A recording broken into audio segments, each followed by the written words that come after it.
get layering. So today I wanted to run through some layering ideas with you using the beautiful Makani necklaces. So the first thing to consider when we're layering our pieces is what neckline we're wearing. I am wearing a V today. Essentially we've got a triangle here to work with, and it's about how much you want to fill that space. Which brings us to the second step, which is to think about what you're wearing. This is a very light, voluminous shirt in a very delicate fabric. So I want to kind of keep the jewellery quite delicate and not overload the look. So I've gone for the hamster hand and the little desert flower with the mother of pearl. So it just creates a very delicate look there. And they just sit one slightly higher, the other one a little lower. All the chains are adjustable and there's 3 different lengths. So a delicate pairing which still leaves enough empty space. So this is another quite lightweight top. The V-neck is a little more shallow. So I've worked with my favourite piece, the hamster hand pendant, and I've gone up this time rather than, I've got all this tassel stuff going on here. The focal point to here. So this is the Grace choker in gold, and as you can see it's just got these little beautiful discs that catch the light. So it's another delicate way of layering. So another V-neck line, this time it's a slip dress, but because it's winter I've added a big chunky cardigan. The minute you start adding texture and volume and layers and thicker fabrics, I think it can build up your jewellery a little bit more.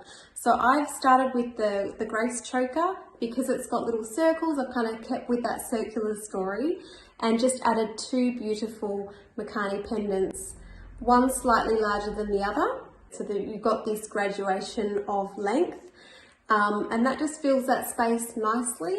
So I've just moved to a round neckline, just a basic crew, and maybe you live in a round neckline like a t-shirt and jeans, or round neck jumper. So I want my jewellery to sit either below or above. You could just choose a little pendant, and that's actually on the shortest length for this necklace. So you might want yours to sit above. So I'm just going to get the Grace choker again just to show you, and that would just sit above the neckline. So just in that gap. And then you can just layer those 2.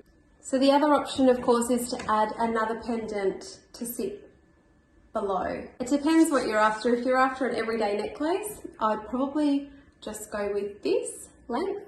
The next thing I wanted to talk about was material and texture and reference. I love the idea of building a little story and that things work cohesively together. I have got another round neck on, and this time I've layered more by material. So I've got beautiful gold and pearl and mother of pearl. Again, I've got this circular formation going on. This is a little desert flower pearl necklace, temple moon mother of pearl necklace, and then the freedom lotus flower necklace. So layering pendants together over your knitwear is just a really easy way to create more of a bold look, but keeping things fine and just keeping a little bit of a story together. Some people layer straight down. I don't know what it is. I like to kind of be able to fiddle with each piece. So I tend to just naturally move things. So I'll put the pearl that way, second one in the middle, and I layer them almost that way.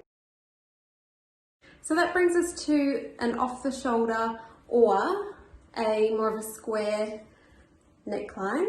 So you've kind of got this rectangle here to work with. So I think it's best that we keep everything here and nothing down over the neckline. So I've started with the dagger choker and the beautiful rectangle shaped pendant from the Desert Flower collection. I feel like the rectangle works with this rectangle space, and I like reference to the little desert flower with this shape here.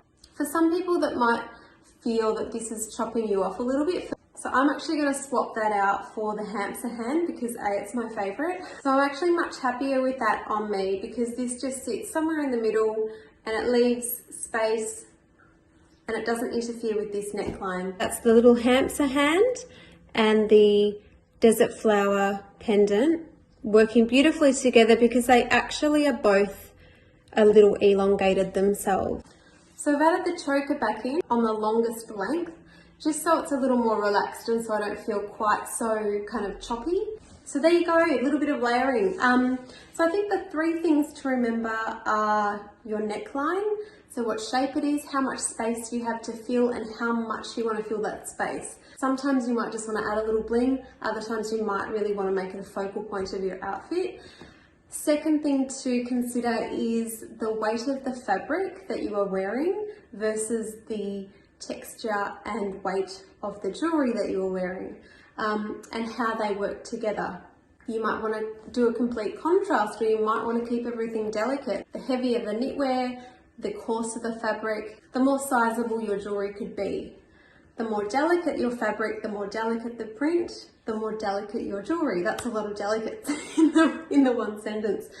Thirdly, tell a story, whether that be through shape or sentiment or stone or material. You might want to put pearl and gold, pearl with mother of pearl. You might have a beautiful stone that you want to work with. So there's lots of different ways to complement your clothing and use your decolletage to tell a beautiful story.